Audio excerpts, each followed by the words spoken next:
Hello again from my front porch. Today it's a little bit dreary and rainy here in Iowa, but hey, I'll take that over snow any day.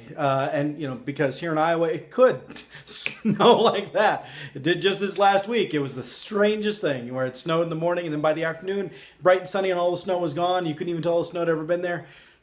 You know, those weather patterns just whoo like that. Anyway, today it's a little dreary and rainy. I don't have any real major plans today. Today is actually an amazing day. I mean, not amazing. Amazon. It's Amazon Day.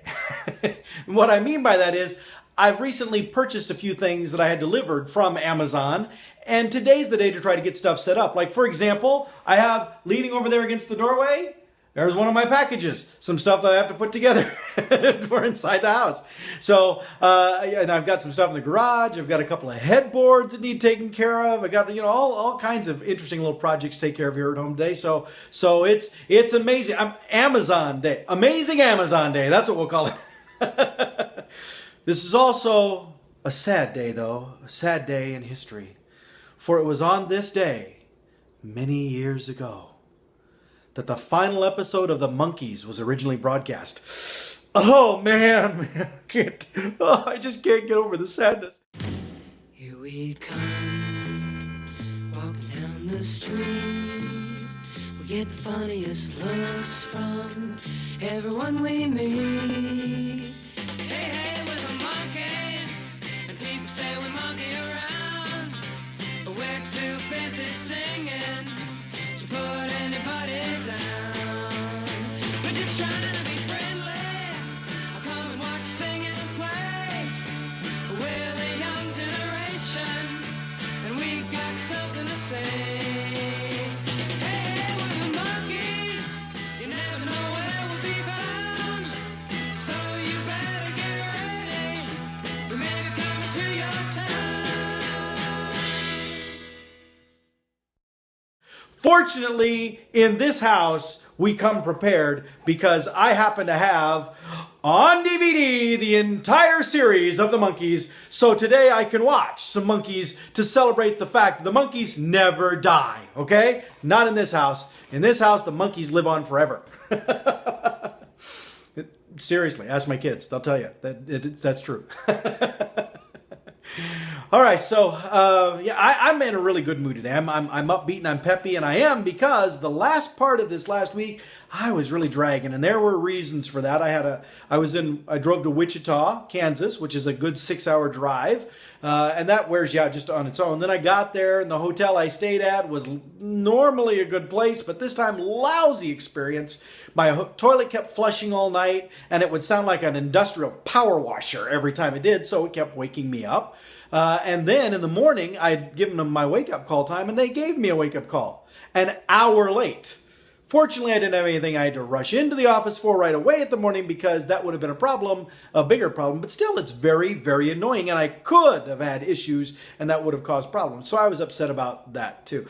But it was the lack of sleep that night that was the real problem, because then I went into our office in Wichita. I did the training stuff that I was there to do, and then I got in the car and drove back to Des Moines, another 6-hour drive. So I was driving in roughly a 24-hour period. I was driving 12 hours of that. And then, I got lousy sleep the night in between those two drives. And so, man, by the next day, I was practically a zombie stumbling through stuff. So normally I can stay up at least until midnight, 1 o'clock, sometimes even 2 o'clock is not uncommon for me. Then I go to bed and I'm up again 5:36 a.m. the next day and off I go. So, sometimes, I work generally on 4 to 5 hours of sleep in most nights. But man, I was just dragging them. By last night, 9:30, I was done. I punched the clock, I cashed it in, whatever you want to say, and I went to bed at 9:30 at night.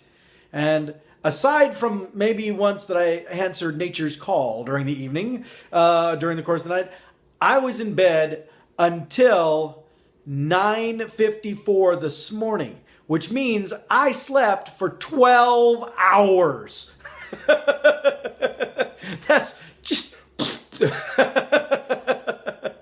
clearly I needed it. But because of that, I'm now feeling energized and peppy, and the battery's fully recharged. It's a great thing. I'm feeling good, and so I want to get get these projects done while I'm feeling the drive and momentum. Get this stuff done, yeah. So gonna be doing all that on this amazing Amazon day. All right, so let's see. I'm thinking. I don't think there's anything else that we need to visit about right now. I still have the job opening at my company that we're working to fill. We've actually started interviewing some folks, or not interviewing, but we've had some folks starting to come in for their initial HR discussion stuff, and some really good quality candidates. We've also had a whole lot of people who apply that absolutely have no qualifications whatsoever to even be considered. Now, I know some of those people are probably on unemployment. And when you're on unemployment, you have a requirement that you have to apply for X number of jobs every week in order to still keep getting your unemployment benefits. And so it's possible that some of those folks are in that category and that they're just applying for anything that comes across so they can check off and say if they've done it. And I'm not being critical of those people because I've been on unemployment before and I've played that game too. Now, generally, I would apply for jobs that I wanted, but if there weren't enough new jobs in the list that I felt I wanted, still had to apply for something, and so I would apply for stuff that I was maybe marginally qualified for, just because I had to apply for X number of things. So I get that there's probably some of that going on in there too. But honestly, I'm a little bit insulted by some of those some of the applications because I really think that some of those people apply thinking, hey, it's a training job. How hard can training be? Anybody can do training. I can apply for this, yeah. So, and if you're one of those people, shame on you. But irregardless, still we're getting some good quality candidates, and I am very pleased about that. I'm glad that we're getting those kind of people applying, and that we're going to start taking a look at some of those in the coming week, probably coming up. So anyway, that's exciting, and I'm looking forward to getting that position filled, because the sooner we can get that position nailed down and know that we've got someone really solid in there, the sooner I can move into my new position too. And I'm excited about that. I can't really tell you what the title is yet, or even for sure what my duties are, because we're still working on those things. I was in charge of writing that stuff up, and I wrote it up and got it submitted, but the powers that be are still, looking at it. So until they formally say, yep, that's what we're doing, and they tell me this is your new, I can't really tell you what it is yet.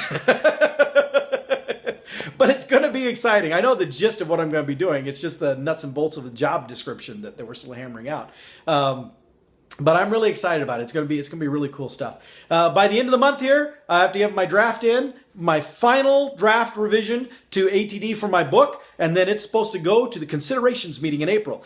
Yeah, I'm looking forward to that. And then next month, I have to have all the materials in for my two sessions that I'm doing at the ATD conference in May in Atlanta. That's going to be really exciting. And I've been asked by ATD to write an article for them for the July issue of their TD magazine. So all of that's really just like so on. It's like someone asked me the other day, do you like your job? Do you like what's going on? It's like, oh, are you kidding me? Sometimes I feel like I'm living in a dream. This is so fantastic. I'm loving the opportunities I get. Not only the work that I get to do at my job and the people I get to work with, but these other opportunities. I mean, all of this ATD stuff exploded because of the work I'm doing at Waldinger. And so it's just amazing how it all fits together, and I'm getting all these opportunities and exciting things to do that have all just boom, it launched here in the last couple of years. And it's very, very exciting. If you can't tell, it excites me. Okay, I think I said I was going to let you go. Sorry, then I babbled. It's because I got so much sleep. See, I got all this energy. I better go channel it into my amazing Amazon day. I'm going to let you go. I will see you next time from my front porch.